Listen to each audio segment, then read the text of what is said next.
occasione del compleanno del creatore dell'amato Sherlock Holmes, ecco 7 cose che non sapevi su Sir Arthur Conan Doyle. 1. Ha reso popolare lo sci.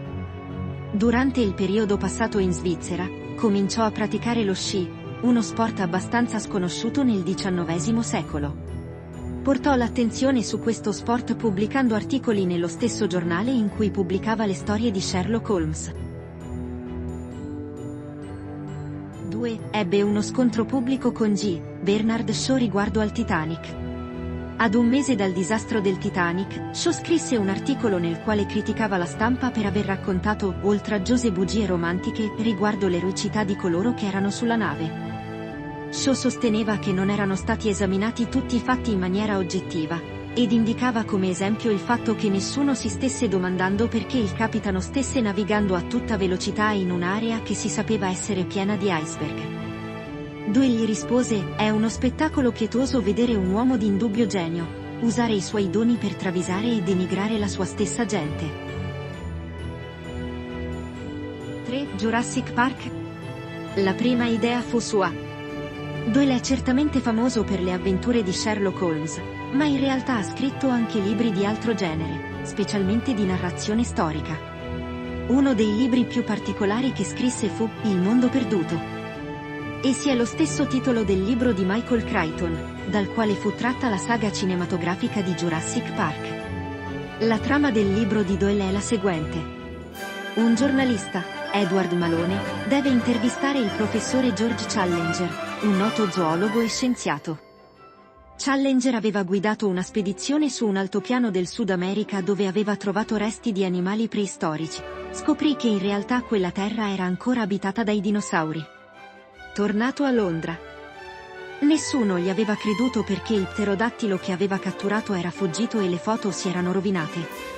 Lo scienziato propone quindi di organizzare una seconda spedizione alla quale parteciperanno Malone, un lord cacciatore ed uno scienziato rivale di Challenger.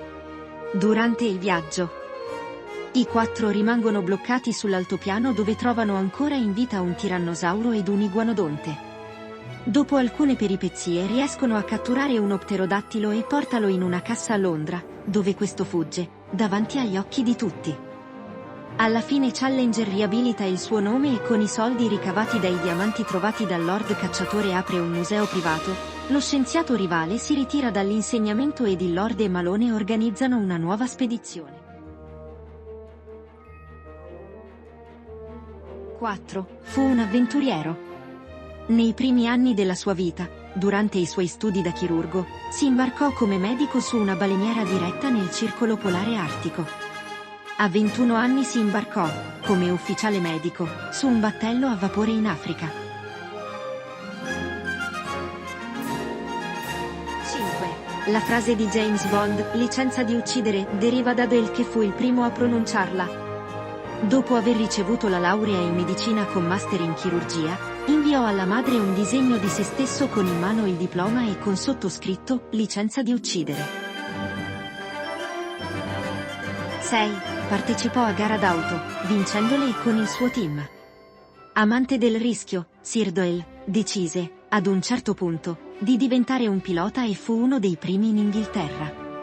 Nel 1911 partecipò ad una gara internazionale conosciuta con il nome di Henry Tour, che era la versione britannica e tedesca primordiale della Ford vs Ferrari.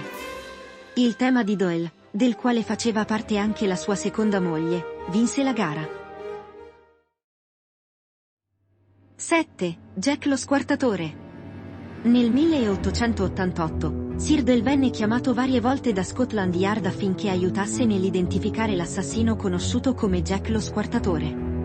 Doyle scrisse le sue intuizioni e le sue congetture sull'identità dell'assassino. Lo scrittore aveva già risolto un paio di crimini, proprio come il suo personaggio.